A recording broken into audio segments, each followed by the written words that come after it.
What's up guys, welcome back to the channel. Today we're going to be doing a movie review, film review. So I went and saw Mortal Kombat last night, and since then, like between then and now, I've seen some people's like reviews and stuff on it as well, just because I want to know sort of where everyone else is at in regards to this film, and I'm also going to sort of speculate as to what a potential second film might involve, particularly character-wise. Let's get into it. First and foremost, I am a fan of the series. I have played Mortal Kombat games before. My boy is Sub-Zero, and obviously I knew he was going to be in it. Was I conflicted about him being a villain? Yes. A little bit. As far as I've always seen, in like the games and stuff, Scorpion was always sort of more of a villain character to me, rather than like a hero. I mean, he went to hell, you know what I mean? Like, even in the movie, he went to hell, and he's only able to sort of come back as a vengeful spirit because his descendant uses his blade in combat. So we're a bit conflicted there, but otherwise, and this might just speak to the kinds of films that I enjoy, but I thought it was a really good film.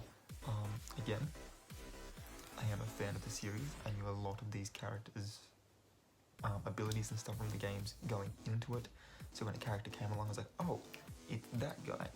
I think Raiko and Notara were the only ones that I didn't know going in. So like when they showed up, I was like, I don't know who that is, but he has a really big hammer, and she is a vampire lady. So yeah, other than that, like, I knew who Shang Tsung was, Kung Lao, Liu Kang, I knew who all of them were. So yeah, getting to see them all like that was really cool.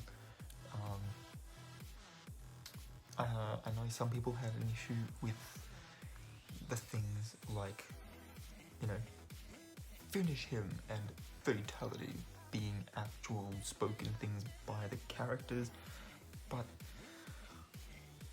I kind of feel like that's not a fan of the video games series problem, because those things are actually spoken out loud in the games. Maybe not by the characters, but there is usually an announcer at them, and the whole plot of this film was that they were trying to prevent the tournament from happening. They were trying to prevent the tournament of Mortal Kombat from happening. That was the bad guy's goal.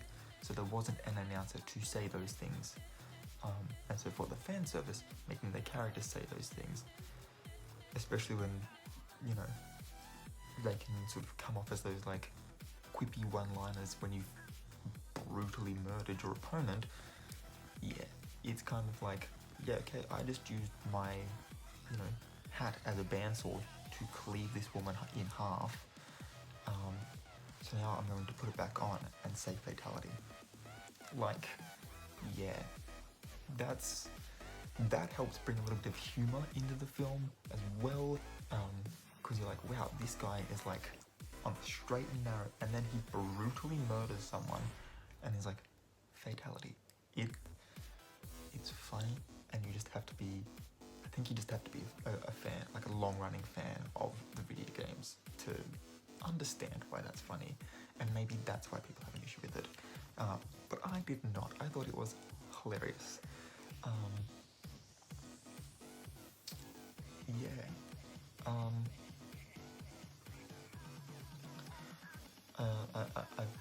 I've also seen that a lot of people really liked Ludi Lin, who plays Liu Kang, and what's the actor's name that plays Kung Lao?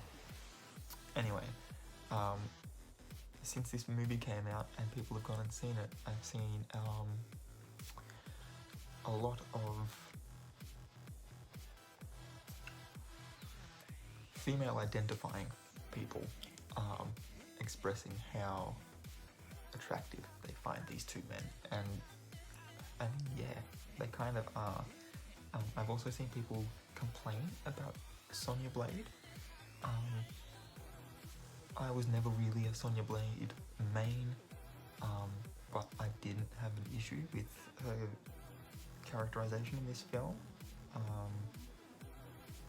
And also I saw an article as well that said having her being the one that sort of has to earn the mark sort of helps her character feel like she comes to catharsis, like all these other males are just sort of given their gifts and she has to actually earn hers, proving that she is just as worthy of it as everyone else. This same article did put a question mark next to whether or not that was a sly meta commentary on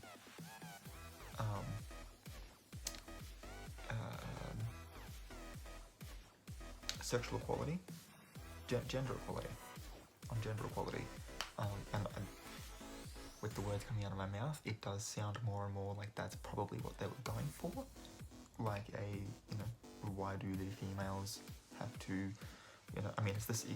The same could be said for like why do females always have smaller armor in high fantasy role-playing games.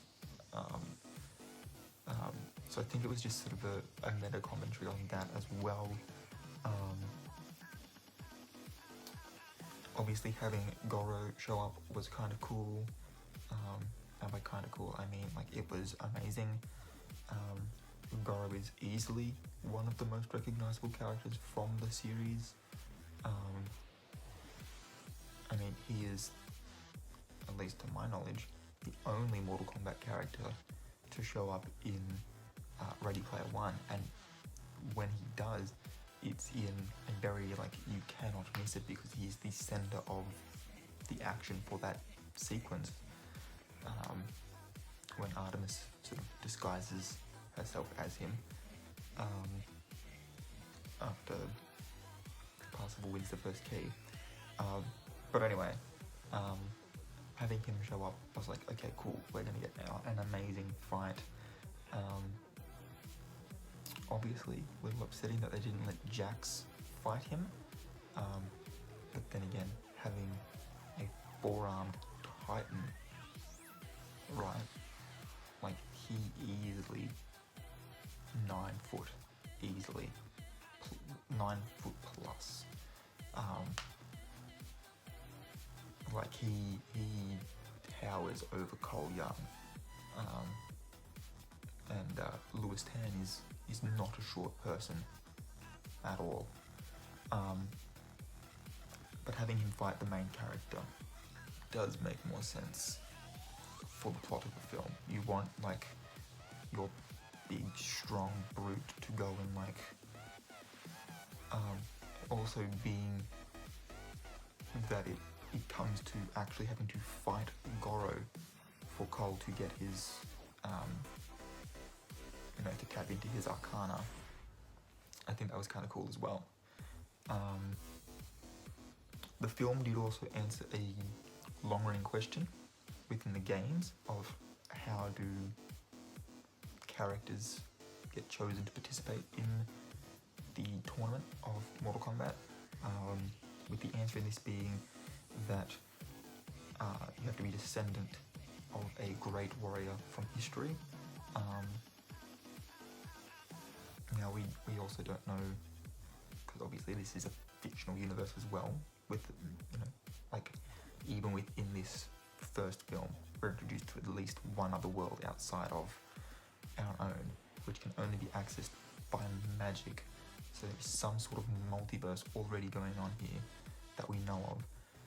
Raiden's in it, so we know that there are elder gods out there.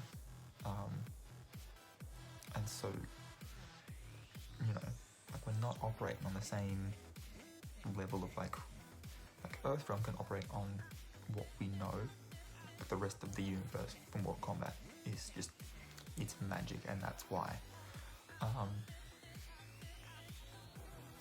Where are we going with that? Completely forgot where I was going with that. Anyway, I know I was trying to make a point there, but it's completely gone out of my head.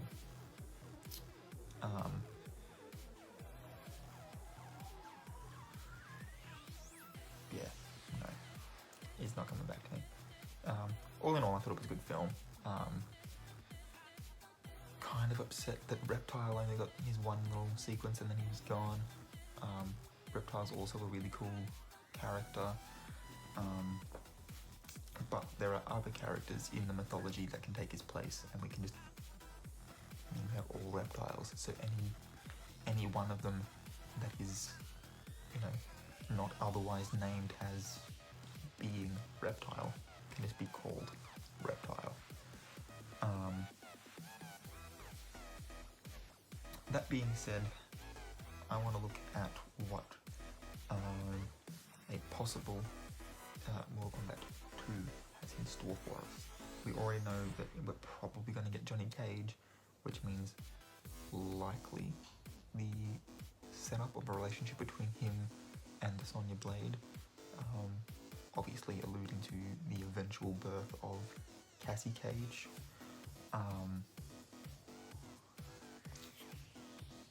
And other than that, we just know that we're probably going to get a couple more heroes, and we're definitely going to get pretty much a whole new roster of villains. So I actually have listed, let's go this way, I have listed all of the characters in all of the Mortal Kombat games. It's a long list. These top two little ones are the heroes and the villains from here, and we've got Johnny Cage, and then we go from there. That next little section is characters that appeared in the game Mortal Kombat 2. And aside from Jax, who appeared in the second one, who else was it? Molina, and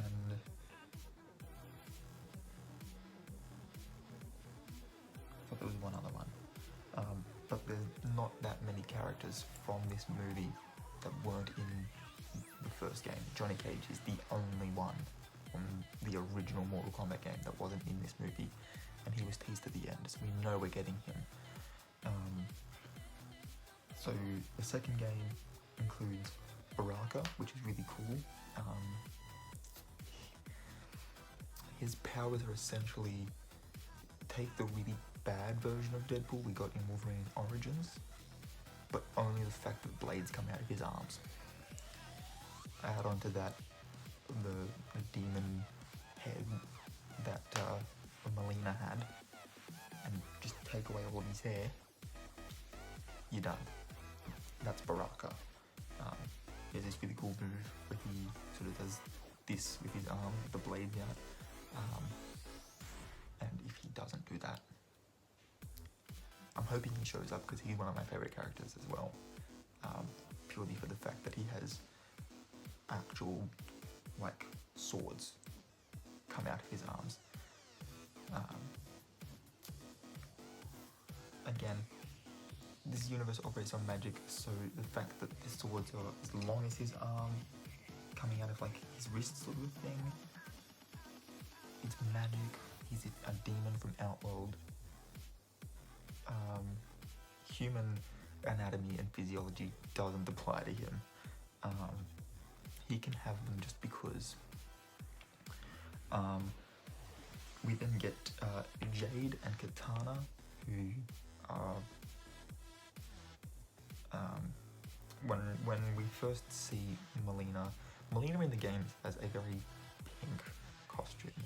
So to have her in this sort of muted, sort of dark colours, just because she's a villain, it took a second for me to recognise who she was. It was only by the clear shot you get when you sort of first seen her. There's a shot where you can clearly see she has sights tucked in to the back of her belt, and that was when I was like, it's Molina, okay. Because otherwise, it's only like it's weapon and color palette in the games that help tell these characters apart. Otherwise, they're essentially the same as like Scorpion and Sub-Zero. You can essentially just change the color of their costumes and the element that they control. So Scorpion has like fire powers and his chain thing, and Sub-Zero has his ice powers. But if you took those away, it's just a palette swap of yellow to blue. And the same could basically be said for Jade, Katana, and Molina. Jade obviously is in green, and Katana wears blue. Katana also obviously wields katanas, and Jade I think has nunchuck. Not entirely sure there. I think it's nunchuck.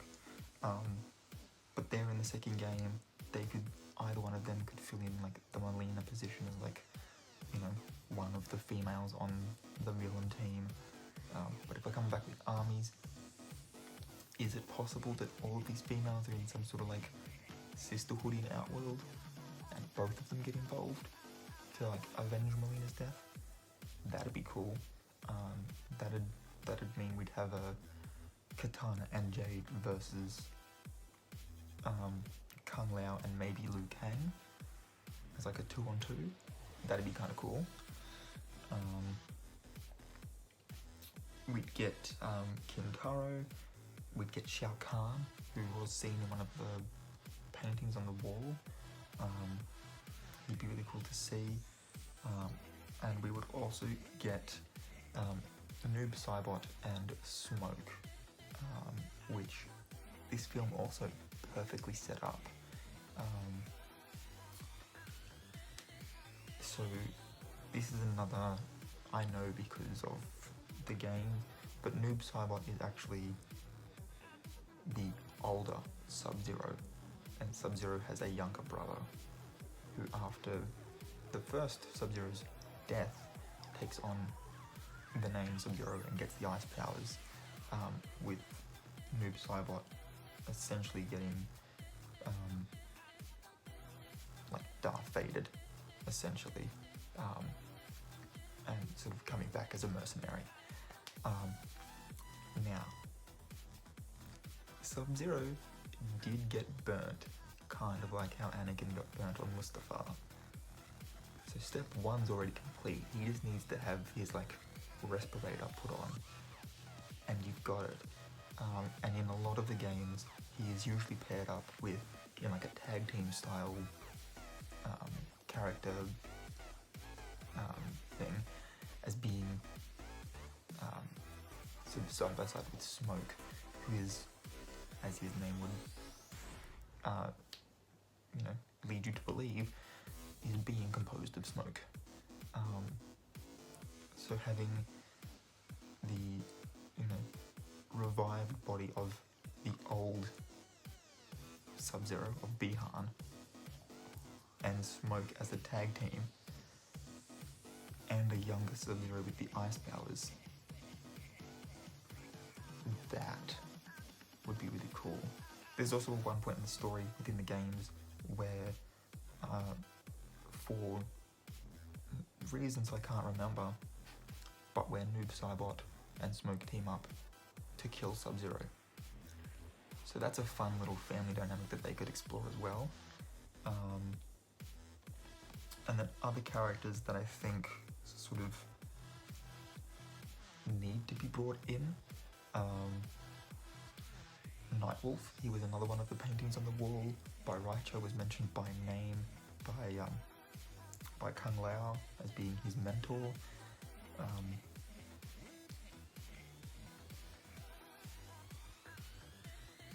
It'd be really cool if, it'd be really cool if Baraka just sort of refers to Cole Young as Shujinku, because that's literally just the Japanese word for protagonist, and that's what he was in this film. So if he's going to be the protagonist in a second film, and we get Baraka, because in Armageddon, Baraka was the one who trained Shujinku. It'd be really cool to have Baraka call Cole Young Shujinku, and have it be like, you know, a name that he just sort of gives him. And then, you know, we could have some like weird misinterpretation sort of thing where, you know, Kung Lao or Liu Kang just tells him that Baraka's calling him, you know, the hero sort of thing. Because, you know, the hero of the story is the protagonist, so it's not really that far off. But yeah, so Nightwolf, Baraka would be really cool to see. I don't know if we're ready yet for Onaga, but the Dragon King would be really cool to see. Having Shiva come in and sort of replace Goro as our four-armed Hell Beast would be kind of cool.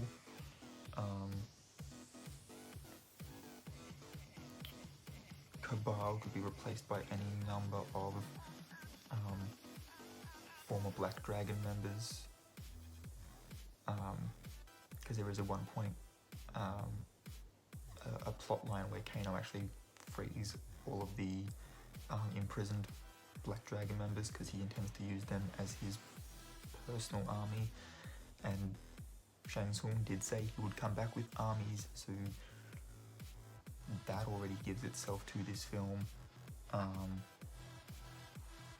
Having characters like Blaze and Rain and that sort of thing, that would be kind of cool, but not really necessary if we've already got ice powered beings running around. And basically, I haven't even touched on half of these. Like Frost is essentially just a female Sub-Zero. Maybe they might combine Frost and the younger Sub-Zero and have it be like, you know, Bihan's descendant on Earth, maybe, discovering that, you know, her ancestor is alive and, you know, wanting to sort of make the family proud, because, you know, family pride and stuff is a really big deal to East Asian cultures.